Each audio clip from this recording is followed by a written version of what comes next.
महाभारत में दानवीर कर्ण ने भगवान श्री कृष्ण को अपनी व्यथा सुनाई, अपनी समस्याएं गिनाने लगा। कर्ण पहली बात कर्ण ने भगवान श्री कृष्ण से कही कि मेरी मां ने मुझे जन्मते ही त्याग दिया। क्या यह मेरा अपराध था कि मेरा जन्म एक अवैध बच्चे के रूप में हुआ? दूसरी बात कर्ण ने भगवान श्री कृष्ण से कही कि आचार्य द्रोणाचार्य ने मुझे शिक्षा देने से मना कर दिया क्योंकि मैं क्षत्रिय नहीं था उनकी नजर में। क्या यह मेरा अपराध था? कर्ण ने तीसरी बात कही कि द्रौपदी के स्वयंवर में मुझे अपमानित किया गया कि मैं राज परिवार का हिस्सा नहीं हूं। क्या यह मेरा अपराध था? मुझे बार बार अपमानित किया गया। तो जवाब में, उत्तर में भगवान श्री कृष्ण ने कहा कि हे कर्ण, अब जरा ध्यान से सुनो। मेरा जब जन्म हुआ तो मेरा जन्म ही कारागार में हुआ। मेरे पैदा होते ही मृत्यु मेरी प्रतीक्षा कर रही थी। जिस रात मेरा जन्म हुआ उस रात मेरे मां बाप से मुझे अलग होना पड़ा। जहां पहुंचा वहां हर वो काम करना पड़ा जो ग्रामीण क्षेत्रों में करना पड़ता है। गायों का गोबर अपने हाथ से उठाना पड़ा। मैं जब छोटा था, चल नहीं सकता था, तब मेरे ऊपर प्राणघातक हमले किए गए। मुझे मारने की बारंबार कोशिश की गई। ना मेरे पास शिक्षा थी, ना गुरुकुल था बचपन में, ना कोई महल था, ना कोई विशाल सेना थी, लेकिन तब भी मेरा मामा मुझे अपना सबसे बड़ा शत्रु मानता था।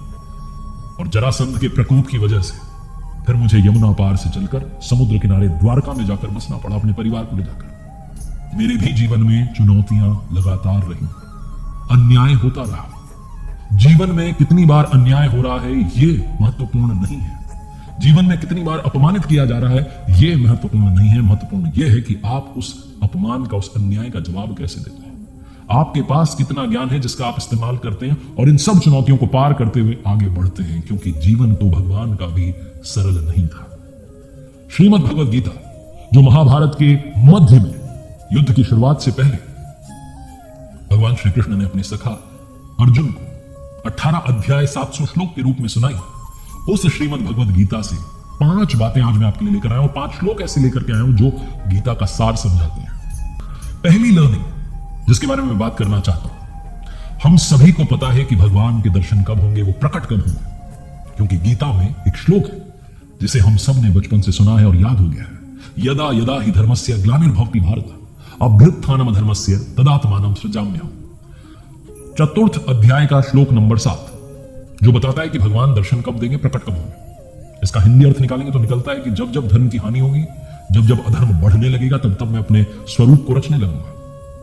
इस दुनिया में ऐसा कौन सा समय है जब संकट नहीं होता?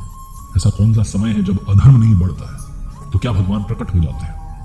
हम में से बहुत सारे लोगों ने वो श्लोक तो समझ लिया, लेकिन उसके ही आगे भगवान श्री कृष्ण ने उसी श्रीमद् भगवद गीता में कहा कि जन्म कर्म च मे दिव्य मेवं यो वेत्ति तत्वतः त्यक्त्वा देहं पुनर्जन्म नेति मामेति सो अर्जुन। भगवान श्री कृष्ण ने कहा कि मेरा जन्म तो होगा, लेकिन मेरा जन्म और कर्म अलौकिक है। वो इन चर्म चक्षुओं से देखा नहीं जा सकता। वो अलौकिक है, वो दिव्य है। उस दर्शन के लिए आपको निर्मल होना होगा। उस दर्शन के लिए आपको मोक्ष प्राप्ति के रास्ते पर चलना होगा। और वो रास्ता क्या है वो भी भगवान श्री कृष्ण ने श्रीमद् भगवद गीता में बताया। ओमित्येकाक्षरं ब्रह्म व्याहरन् मामनुस्मृतम्। ओम का जप, मेरा ध्यान, यही वो रास्ता है जिसके जरिए, जिस रास्ते पर चलकर आप उन प्रभु के दर्शन पा सकते हैं। दूसरी बात श्रीमद् भगवद गीता का सार समझाती है श्रद्धा। प्रभु के दर्शन करने हैं, उस रास्ते पर चलना है तो श्रद्धा बहुत आवश्यक है।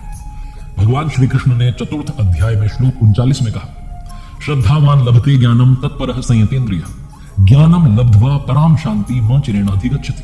वो कहते हैं कि श्रद्धा रखने वाले मनुष्य जो हैं, जो अपनी इंद्रियों पर संयम रखते हैं, जो तत्परता से, अनन्य भाव से मेरी साधना करते हैं, वो मुझे यानी परम शांति को प्राप्त होता है। भगवान श्री कृष्ण ने आगे श्रीमद् भगवद गीता में 9वें अध्याय में श्लोक 26 में एक बात और कही कि पत्र पुष्प फल जल जो भी अर्पण कर रहा है श्रद्धा भाव से, उसे मैं प्रेम सहित स्वीकार करता हूं। और कहा है कि भाव बस्य भगवान सुख निधान करुणा भवन। वो सुख के भंडार है, वो करुणामयी है, लेकिन वो भाव के वश में है। जहां भाव है वहां भगवान है।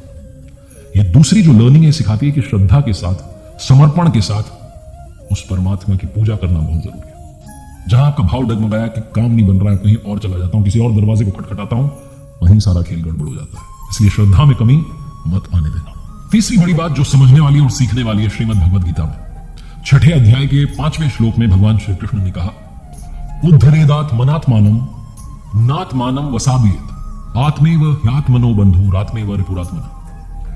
हिंदी अनुवाद अगर करें इस श्लोक का तो निकलता है कि अपने द्वारा अपना इस संसार सागर से, समुद्र से उद्धार करें और अपने को अधोगति में ना डालें। भगवान श्री कृष्ण कहते हैं क्योंकि पार्थ, हम स्वयं अपनी आत्मा के मित्र हैं और शत्रु हैं। और थोड़ा समझे तो आत्मना, अपने द्वारा, आत्मानम, अपने आप का, उद्धरेत, उद्धार करें, आत्मानम, अपने आत्मा को अधोगति में ना पहुंचावें, ये कहने का अर्थ है। और इसका सीधा मतलब अगर आप अपने जीवन में निकालें, इंसान, मनुष्य जहां कहीं है, जो कुछ कर रहा है उसका जिम्मेदार सिर्फ और सिर्फ स्वयं है।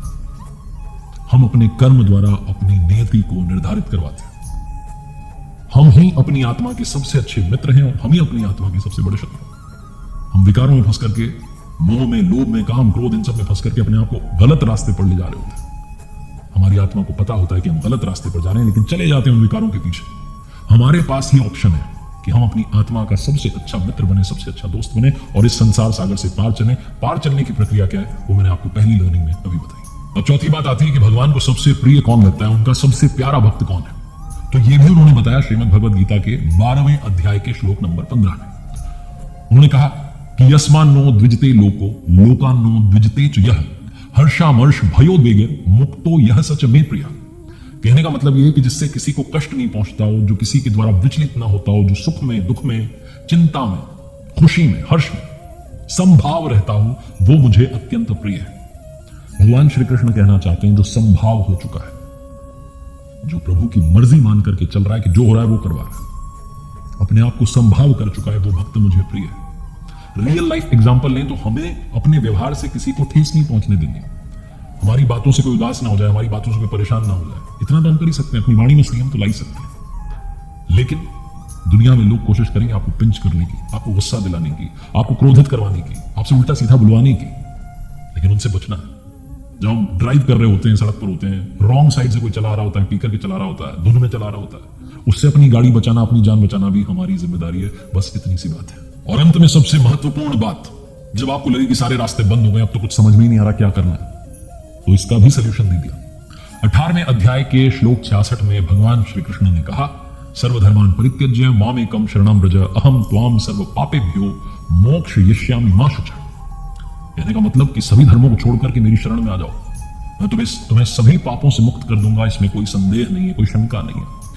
और धर्मों से मतलब है कि जो कुछ आप कर रहे हैं, जिस किसी श्रेणी के आप साधक हैं, जिस किसी तरीके से पूजा अर्चना आराधना में लगे हैं, उन सबको त्याग करके सिर्फ मेरी शरण में आ जाओ, अनन्य भाव से मेरी भक्ति में लग जाओ, तुम्हें मोक्ष तक पहुंचा दूंगा, इसमें कोई संदेह नहीं है। भगवान श्री कृष्ण की वाणी है, 18वां अध्याय है, 66वां श्लोक है। 700 श्लोक गीता में है।